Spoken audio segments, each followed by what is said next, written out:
That actually was that interview was a nice surprise for me because I hadn't seen it yet. I knew Deb had interviewed Eric, and I've been working with Eric, and he's this just really, really generous guy who knows a lot of stuff. But the surprise here for me was how he and I share this, interest in resilience. And he said, the hard times are the good times. How, I totally agree. But that, in my world, is still a really rare opinion. So I was surprised to hear it, and I was inspired because I felt, someone else gets it too. And it actually is doubly surprising because it is in many ways the heart of what I want to explore with you guys today in our deep dive, which has to do with how to navigate the uncertainty that we're all finding ourselves in through the coronavirus, basically.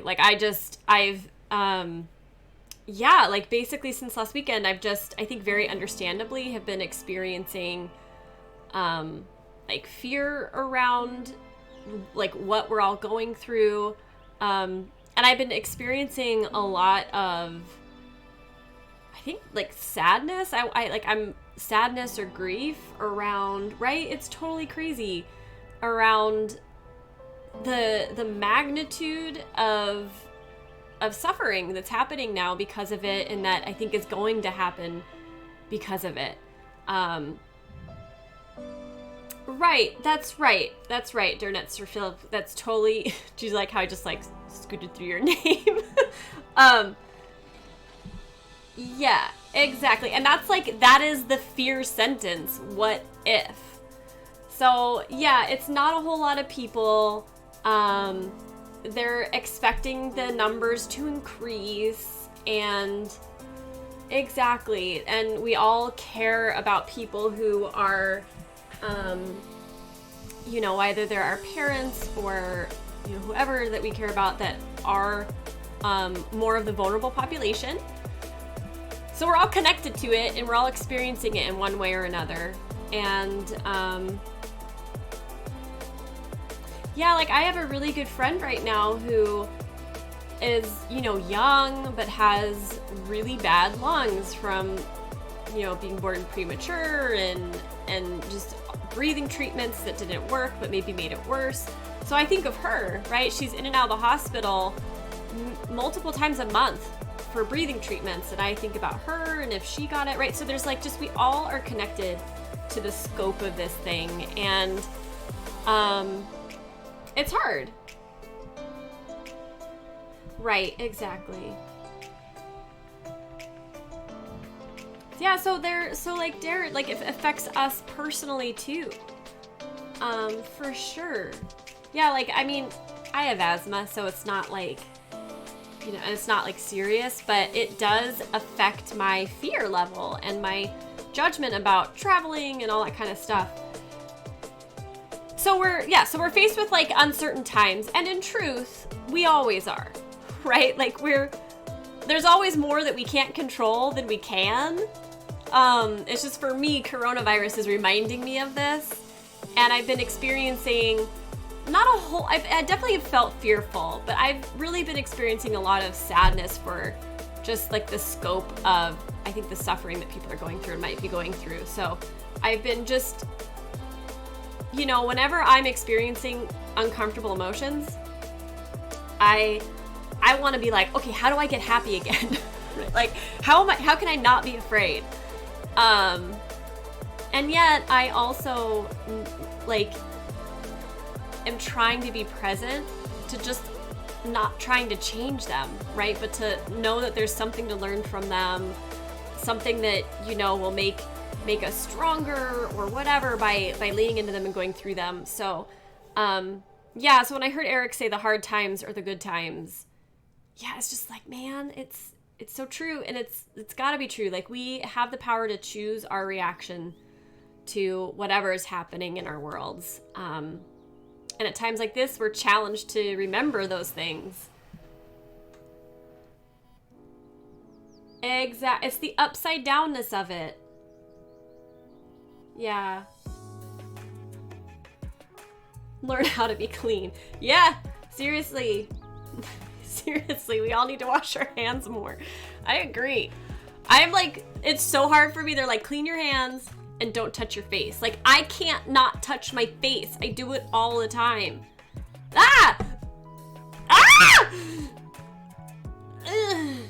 It's so hard to change these habits. I know, right? I didn't, yeah.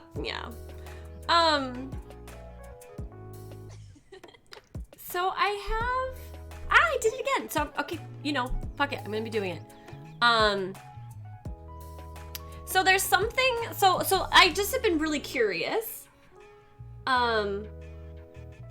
It does make a lot of sense. I agree. I want everybody to have,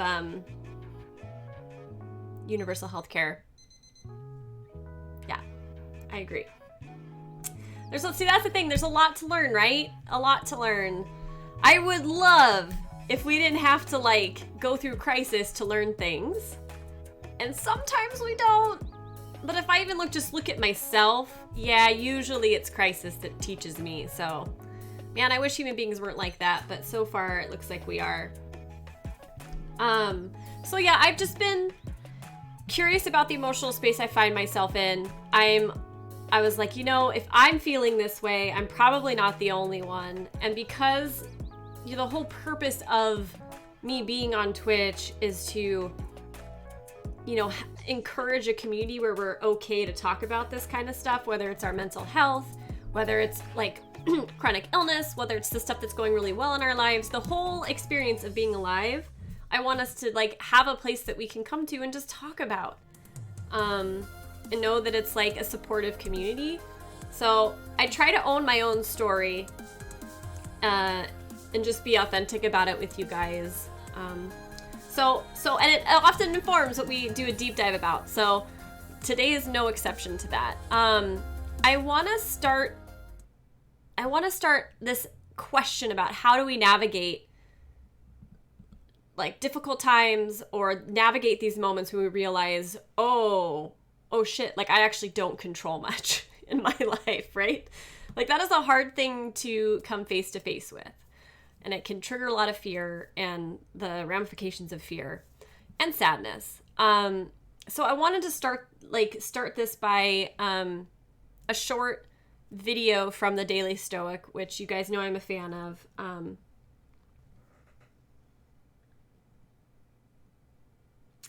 Oh my gosh, Mrs. Scott, I can't even imagine navigating this with kids. Exactly. Like, yeah, it makes so much sense that you don't want them to experience the anxiety. And that's part of the thing. Like, yeah, when we grow up, we realize, like, part of becoming an adult is, coming to understand that a lot of stuff in life is out of our control. But as a kid, like, no, you need stability, you need security, right? So I can only imagine it's super challenging.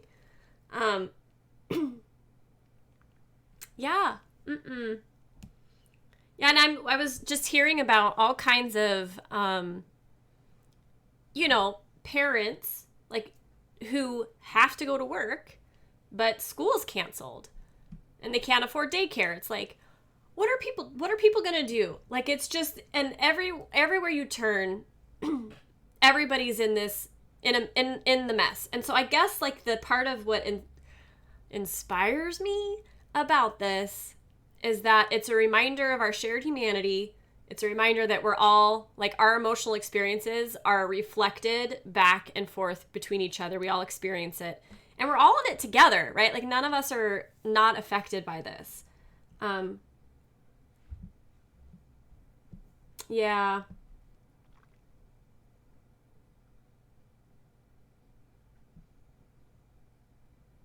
Right? Like, you both work virtually. It's great. Yeah, and that's the thing is, like, I'm so glad you guys have that, and not a whole lot of people do. And there's, like, definitely going to be a temptation, like, if, depending on the scope of all of this, but there is definitely that, like, very understandable drive to take care of yourself. And like, that's needed, right? Like, you definitely need to take care of yourself and prepare and that kind of stuff. And yet, like, we still need each other. We still need like connection to experience well-being.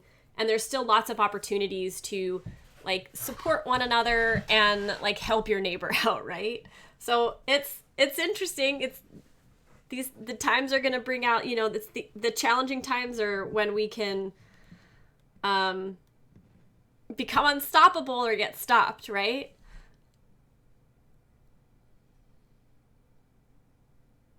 Yeah.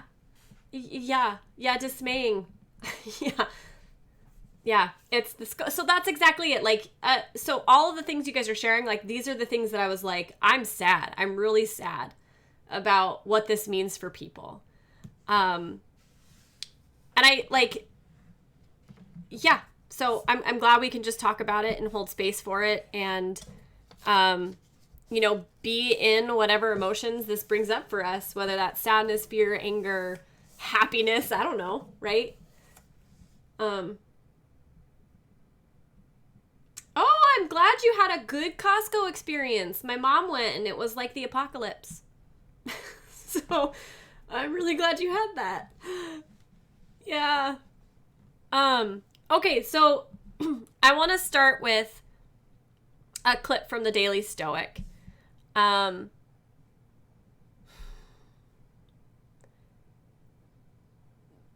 Because this is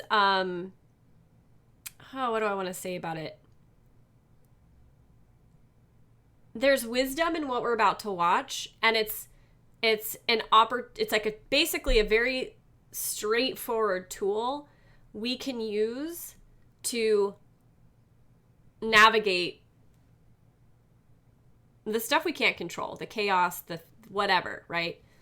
So yeah, I'll let it do its own talking.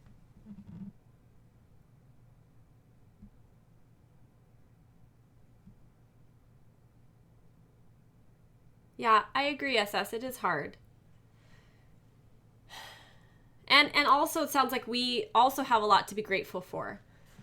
So maybe more than ever, our gratitude practice is going to be a beneficial thing for us as we go through these following weeks. All right, here we go. What the Stoics talk about is the... I don't know if you guys can hear that. Let me turn it up just a little bit.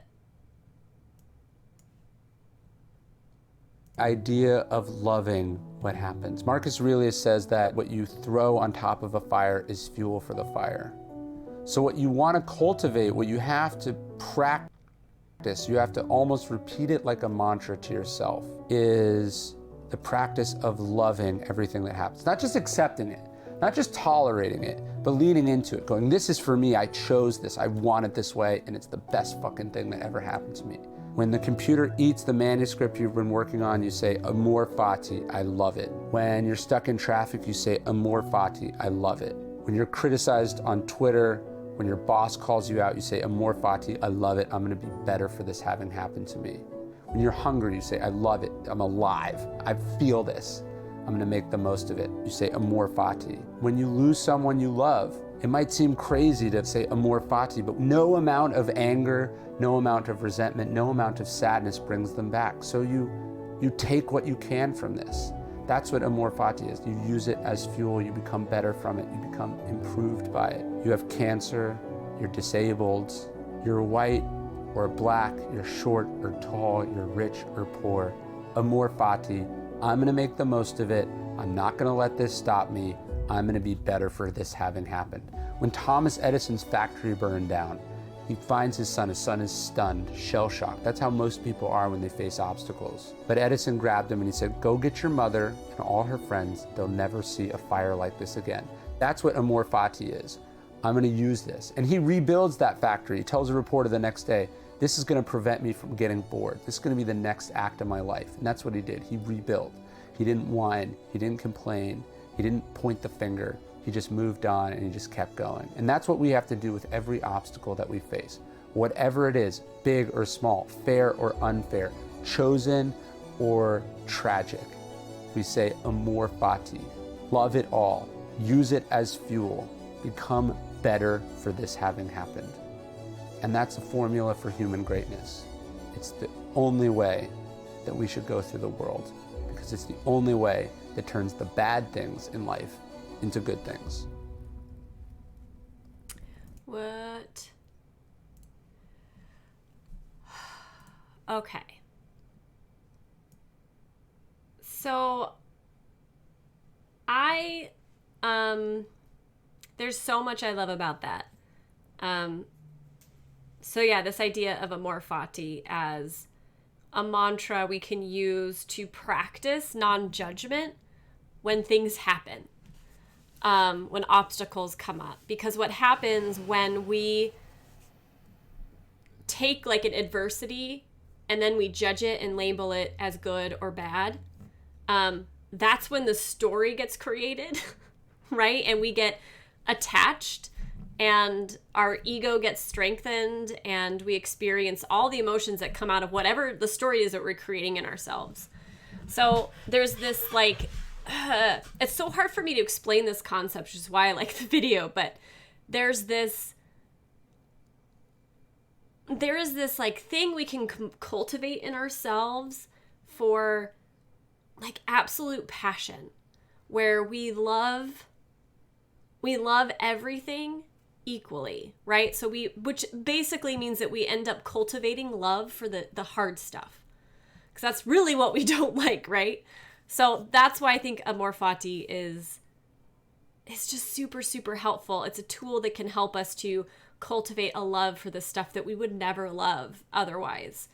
And when we don't love it, when we judge it as negative, we resist it, we experience fear, we get stuck in the story of the thing and end up wasting our time. And we're also like wasting our time, like waste our time because of getting stuck in different emotions that aren't very productive and aren't helping the situation. And we're wasting time because we're not in the present anymore, right? Hi, Guado Maestro, you're here today. Hi,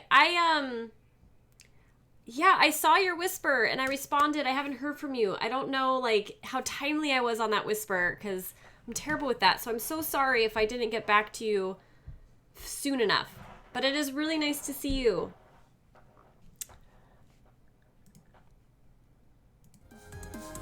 Ah, no. I also sent you a message on Discord.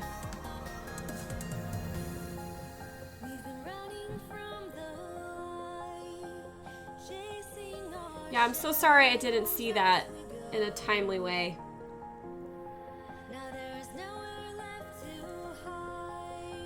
All right.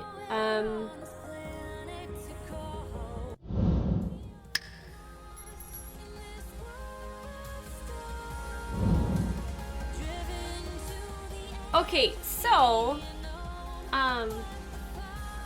oh, okay. Oh, good. Okay, so he's getting support, and it sounds like you guys have the support you need too.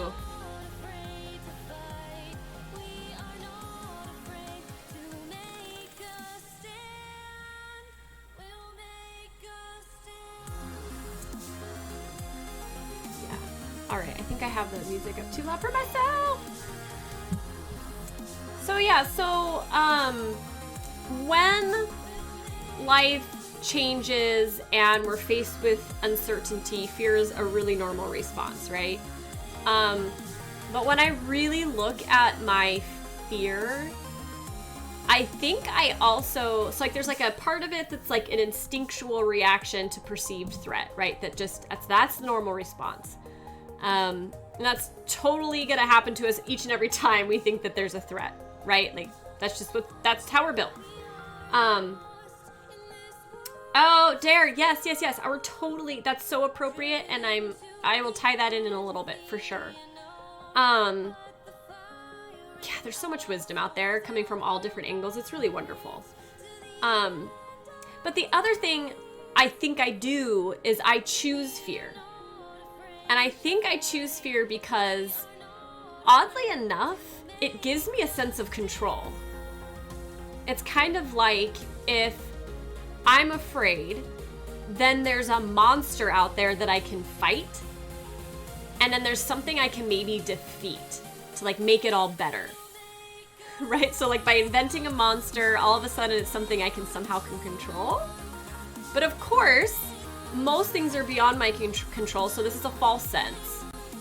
And I can no more defeat the coronavirus, right? That I can prevent an economic collapse or just prevent the aging of myself or a loved one, right? There's so many things that, you know, are outside of our actual control. So I don't know, I thought that was really interesting. I had never thought of that before, but I was like, oh wow, fear is this, like choosing fear is a way to create, like manufacture fake control.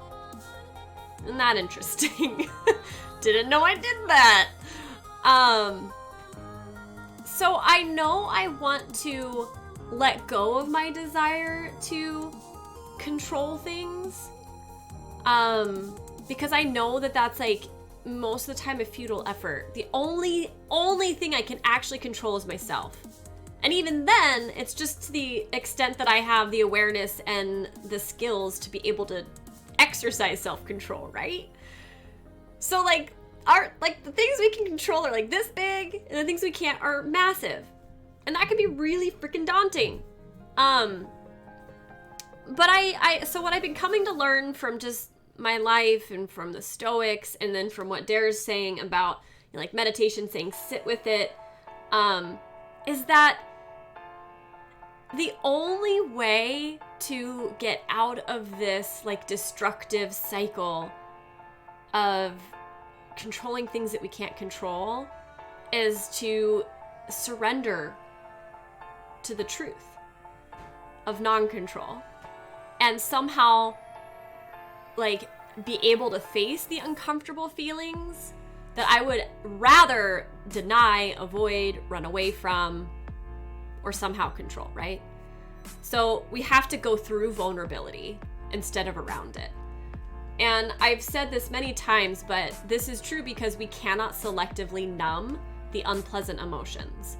When we do that, we end up numbing out the good emotions. So if you want well-being and you want positive emotions in your life, they come in part of a package that includes the unpleasant stuff. I wish it wasn't that way sometimes, but it is. So we have to go through instead of around. And one of the ways we do that is to sit with it, So maybe we can navigate all of this stuff by surrendering to it. And maybe we can find real relief in accepting that fear and sadness are inevitable companions in life from time to time. And maybe we can find hope in our ability to choose connection and community like we're doing today over isolation and self-protection. Our struggles unite us, right? And our ability to make meaning out of our struggle and to transform and become more powerful from them is a story that inspires all of us, and it's a story that we're all capable of experiencing in our lives. So I think Stoicism can really help us navigate all of this. And I'll move now, I think, more specifically into Stoicism and how I think it can help. And remember, there's I'm now Amor Vitae? Yeah, Amor Vitae. Okay, so fear is kind of defined as an unpleasant feeling that's triggered by this perception of danger. That can be a real perception, or it can be real or it can be imagined danger, right? And it typically results in aversion, avoidance. It results in loss of courage. And in my case, it can also result in the drive to fight something and to defend yourself. Yeah. It's been coming up Dara, it's been coming up a lot for me lately. I actually discovered Stoicism maybe a year ago, and when I was reading about the philosophy, I was like, I'm a Stoic, and I didn't even know it. So I've been really inspired by hearing this like ancient group of writings and teachers like say things that I've been figuring out, you know, just by my journey through this world. So it's coming up a lot for me for sure. And I recommend, I like the Daily Stoic a lot, dailystoic.com. They've got good videos, they've got some emails and that kind of a thing. And you can actually buy like, in a more, you guys, that saying you can get on like a coin you can keep in your pocket, which I think would be really cool. So anyways, so by the end of this, like I'm gonna share a power up with you guys, and it's already below me in the panels, and that's a worksheet that you could download and print or use like any time, and it's based off of a Stoic concept of the premeditation of evil, and it's a tool to help us make decisions in the face of fear. And I'll get into that in a bit, but that's like the main takeaway, like practical takeaway for today, which we're working towards. So yeah, so we'll go through that exercise. We'll, I think, build a better definition for fear other than just like it's an uncomfortable experience, you know, and as a result of a perceived threat. We're going to expand on that. And my hope is that all of this will, at the end of it, just help us be more willing to stay, to surrender, and to let go of these like incorrect ways that we're trying to control something we just can't control, and from there experience life. Because I truly believe that like as you go through these things, you become stronger, you become more powerful, you also experience increased well-being, even though it is not an easy path. Right? Like it's not, life is not an easy path, but it can be a beautiful thing. Anyways, okay, I'll just talk forever about this stuff. So fear is this like completely natural experience that we all share. It's a key feature in why our species has survived. In general, the trouble with fear is that most of the time the perceived threat that we're thinking exists is like a threat. In reality, it's not a threat to our life, but it's a threat to like our image of ourself or our self-worth. So we're overreacting to threats by just like taking all threats and saying, oh, it's gonna kill me. Like that's just how our brain works.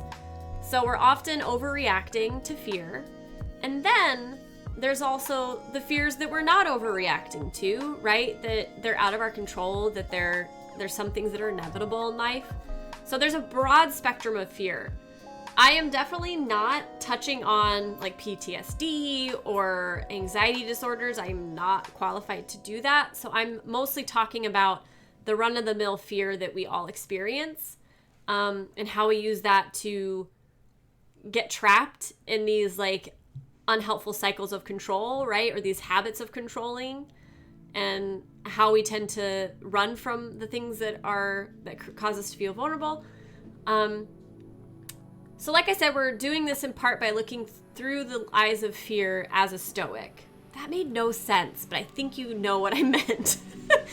And it's because their philosophy has a lot to say about the mastery of fear. So Stoics hold that we cannot control external events. The only thing we can control is ourselves and our responses. Oh yes, trusting ourselves. Yeah, and like how can we explore ourselves or learn to trust ourselves if we're not willing to like sit in some of our discomfort and see ourselves, right? Like, I don't know if we can. Yeah. So that's like the good news, bad news. We can't control the world, but we can control ourselves. And so the Stoics, the philosophy is built around how then do we exercise self-control? What does that look like? So they became the masters of self-control. And so they have really deep and helpful insights about how to regulate our emotions and the way that we can frame our world so that it supports our ability to control what is actually in our power. So I'm gonna butcher this Stoic's name, this ancient Stoic. It's spelled Epictetus, so Epictetus? Epictetus? Yeah, there we go. We'll just pretend that's it. So he said, we cannot choose our external circumstances, but we can always choose how we respond to them. So the Stoics are masters of mental strength, which for me is maybe our single most important attribute or skill that we can develop, because when we govern the thoughts between our ears, we actually govern our lives and we govern like the trajectory of our well-being.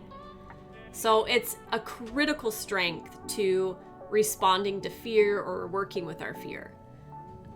Seneca is another classic Stoic, and he said that the mind that is anxious about future events is miserable. And that's how our daily fears happen, right? Like when we're afraid, we really aren't in the present moment. We're imagining a future what-if scenario of danger, disaster, what have you. So we get all worked up over that, and it's not good for our well-being. It's just us generating excessive suffering in our lives, right?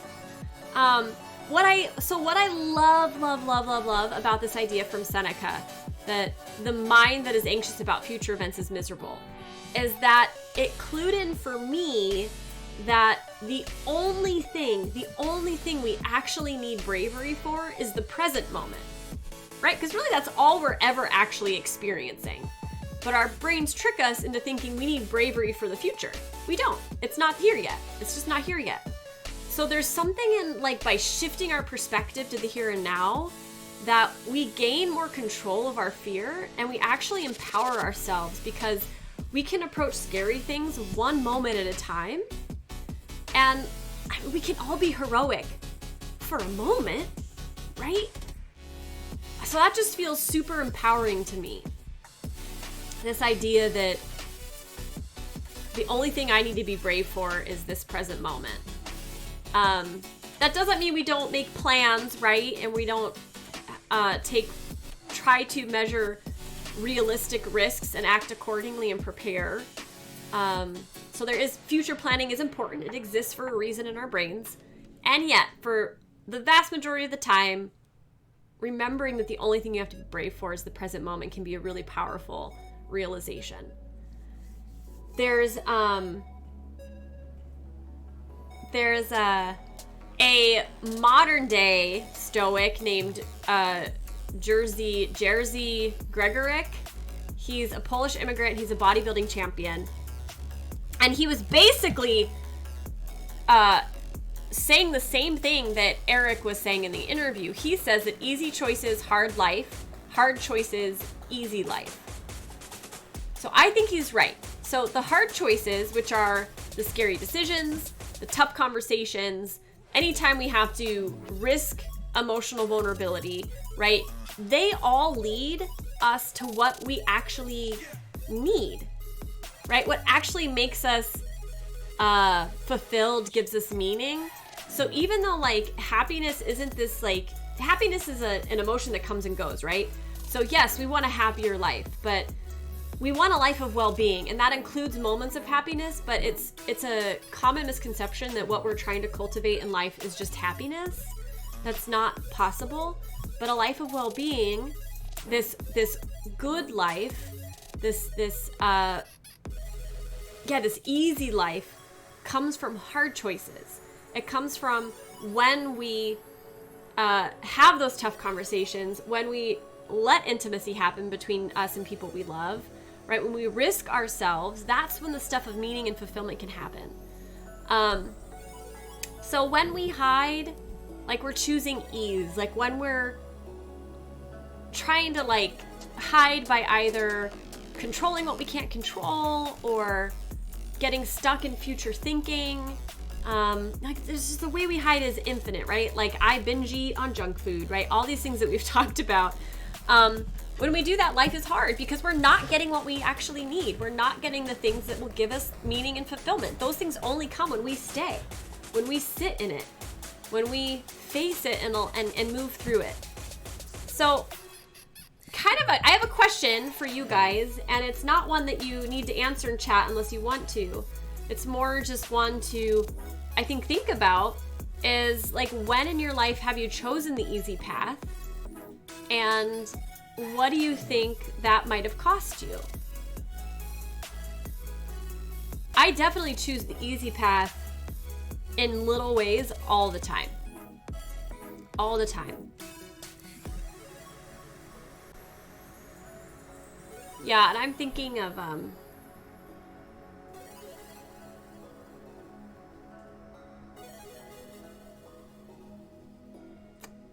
when have I chosen the easy path and what did it cost me? It's a big question, right? So another note, and it's something I say a lot.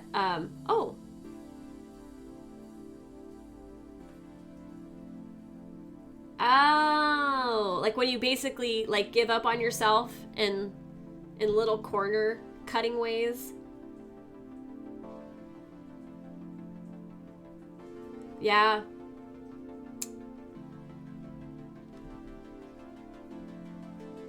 And it makes sense why we do it, right? Because all of this is super counterintuitive, and we are like hardwired to seek pleasure and avoid pain. Yeah, it's hard work, right? This is hard stuff. And I hope that like I'm not like giving the impression to anybody that like the last thing I'd want any of us to do is like in answering this question to then beat ourselves up for the times where we've chosen the easy path. Right? Sometimes we like that's all we can do, and we need to make that choice just so that we move forward, right? So there's all kinds of room in here for like self-compassion and patience and, you know, embracing that like we're always going to be practicing imperfection.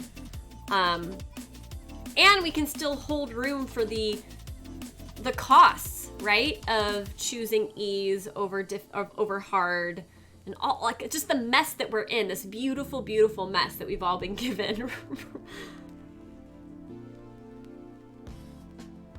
Yeah, well, and I do it all the time. We are the worst to ourselves by far, which is why I always feel like iterating, you know, when I'm, oh yeah, we might be shitting on ourselves. You know, that's not, there's this theme here, right? About when are we adding unnecessary suffering on top of necessary suffering.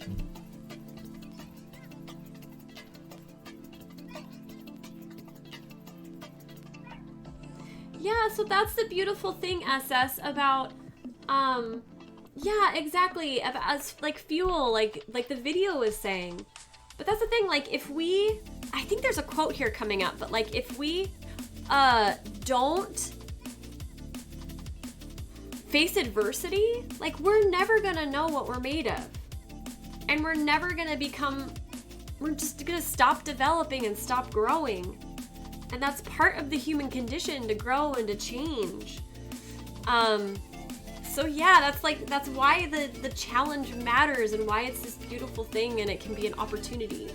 But it's not easy. It is not easy. Which is why I'm so glad you guys are here with me, and I don't have to do this all alone, right? But yeah, so beautifully said. Like, embrace it and use it as fuel. And fuel that's inspiring me, you know, like we're affecting each other. Oh, I don't want to be famous. No, thank you. So yeah, so speaking of like well-being, right? We all know that we need human connection to thrive. But that meaningful connection requires us to face our fear, because intimacy is risky and it requires courage.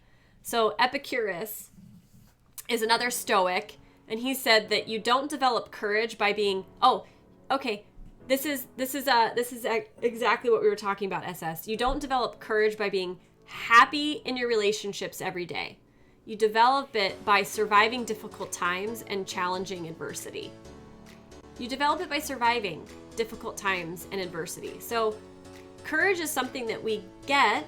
Like, there's so many rewards from going through the hard stuff, which is why I think Eric says the hard times are the good times. They can give us so much.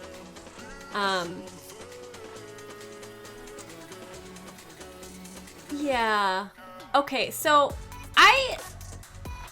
there's still part of me that, like, the part of me that knows how much this can suck, wishes there was a workaround. Wishes I could be like, hey, there's your detour.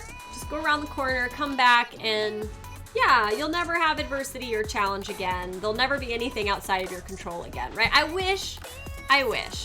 Or that you could have, that I could, like, somehow magically give you the life you want to have, or give you, like, this existential relief in the face of all of the change and kind of craziness that we're all experiencing right now. But there's really no way around the difficult emotions, and that's my whole point, is we have to go through. We have to somehow sit and face them. So I'm gonna move into this tool. So it's a power up down below, so everybody can access it. Unlike some episodes where it's, the exercise is reserved just for subs or for patrons, this is available to everybody. It's just too important not to have it out there, and it really is a power up. So it's there for if you wanna use it. It's not something we're gonna be able to do together today because it requires a bit of time. But this comes from the Stoic notion of the premeditation of evil. So it's an exercise in visualizing worst case scenarios and planning around it. So it helps decatastrophize our fears, and it helps give us clarity on which fears are legitimate and we can, like, do something about, prepare for, and which ones just aren't legitimate and we don't need to listen to.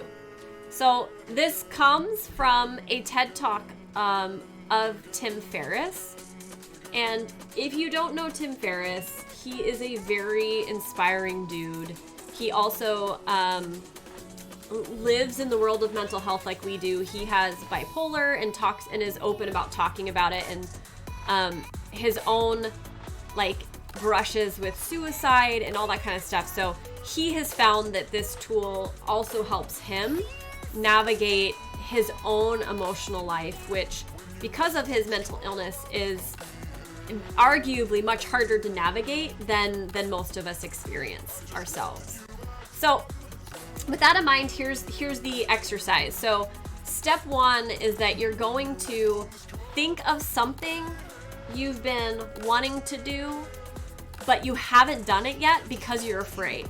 And you want to write that down at the top of the page, and you do it as a what if statement. So for me, the one that I'm going to do when I get off stream today is I'm going to do, what if I offer live coaching on Twitch, like I've been talking about doing, but haven't done it yet, right? So what if I do that? What if I offer live coaching? So you write that down, and then you'll see that there are 3 columns underneath that. And one is where you're defining and listing all of the possible worst case scenarios you can possibly come up with. And you really want to list every single terrible outcome your brain is capable of imagining. You don't want to let a single nagging worry get away. This is a way to purge your system of your fear and get it out in paper. The second column is where you then list all the things you can think of to prevent or lessen the likelihood of those worst case scenarios from happening. So you can see why this takes a while. So for each worst case scenario, you're going to brainstorm a little world in and of itself of all the ways you could prevent or lessen that danger, or lessen that danger. And then the final column is where you're going to brainstorm all the ways you can repair, even just a little, the damage from a worst case scenario coming true. So that's just the first step. And what I love about this is it honors our fear. Like, our brain needs us to take fear seriously. And I think until we do, we're just gonna be in it, right? Like we won't be able to, remember the Stoics are all about helping us gain control of ourselves and are having mental power over ourselves. So this is a really effective way to work with our fear. So step 2 is to get a second piece of paper. Oh, yeah, that's exactly it. Like research has shown that the only way to deal with fear is to face it. Any other tactic is not dealing with your fear. It doesn't get better, it gets worse, right? Like you can distract yourself for a little bit, but it comes back, right?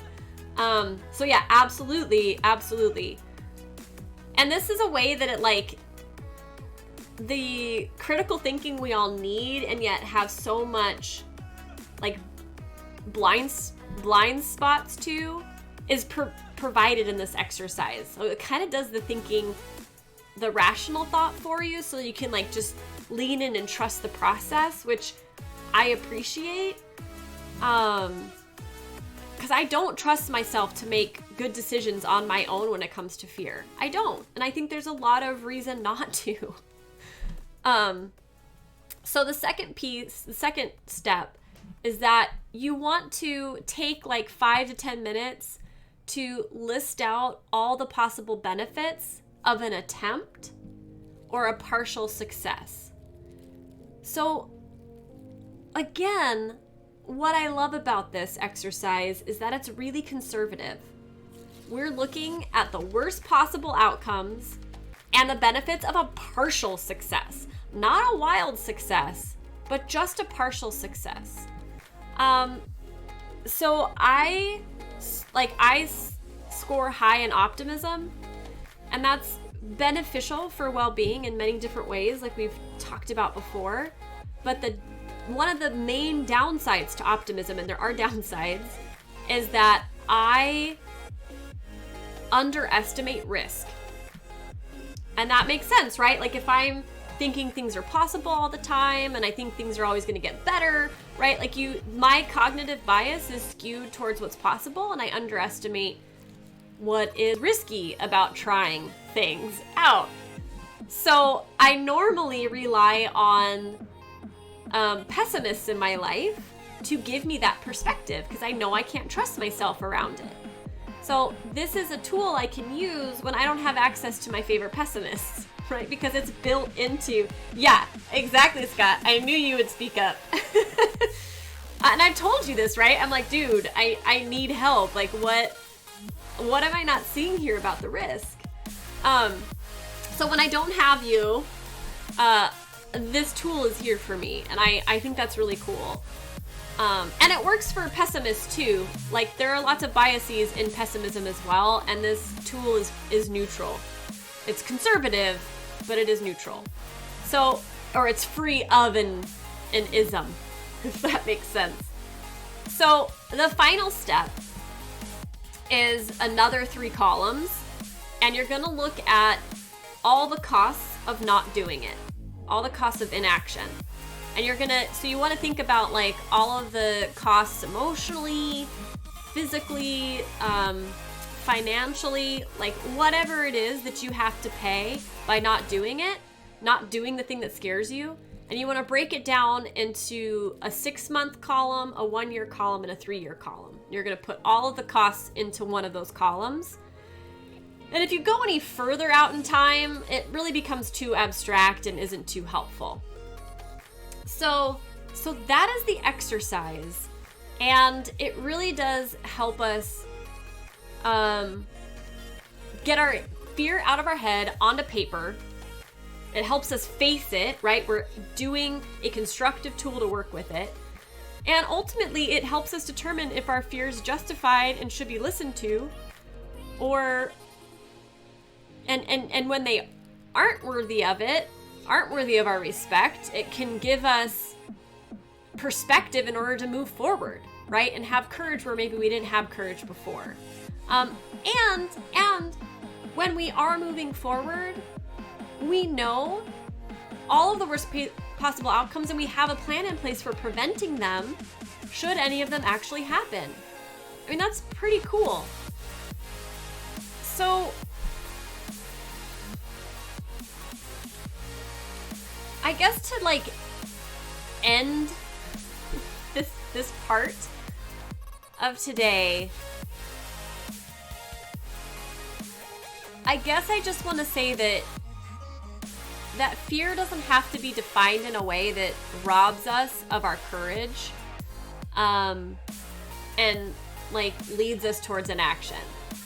It really can be, as like SS was talking about, as hard as it is, especially in the moment, to think about it or experience this way. Fear can really be an opportunity to go all in with life and grow from it and become stronger through that story of your badass self facing stuff, right? Staying in it, sitting in it, not running, avoiding, going through it. All these like metaphors and ways I've been trying to express this concept. And I have such a hard time doing it. Like for me, this is spiritual. Because I think it gets to like who we are as a species and what makes us feel whole. Like we just have to engage somehow and have a lot of love, a lot of grace, a lot of patience, because we're all a mess. We're all a mess. But yeah, so it's this opportunity to get curious about ourselves and our present experience. Because here's the thing, when you engage, when you go through it, when you choose to sit in it, you're in the present moment because you're not denying what's going on for you, right? Which instantly takes you out of the present. The present is all we have. It's all we have. It's all we're ever gonna have. So you're becoming this like, I don't know, this like stoic warrior who's able to just be present to the experience that we all are sharing, to the gift of life. Like you're not like, I don't know, it just, okay, I'm sorry. I will preach about this all the time and I don't mean to. So yeah, so what else?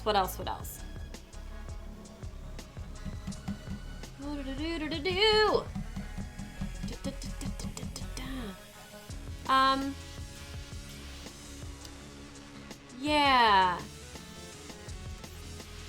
So that's gonna be the deep dive. I feel complete about it. If you guys have any questions, let me know.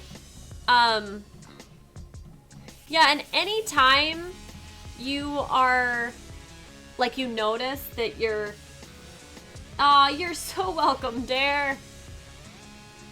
Anytime you are in your fear or you really want to do something but you don't know, like you can't seem to get past the fear of it, use this power up. And when you do, let me know and like send me feedback. Oh, thank you. Thank you. That means a lot. That means a lot.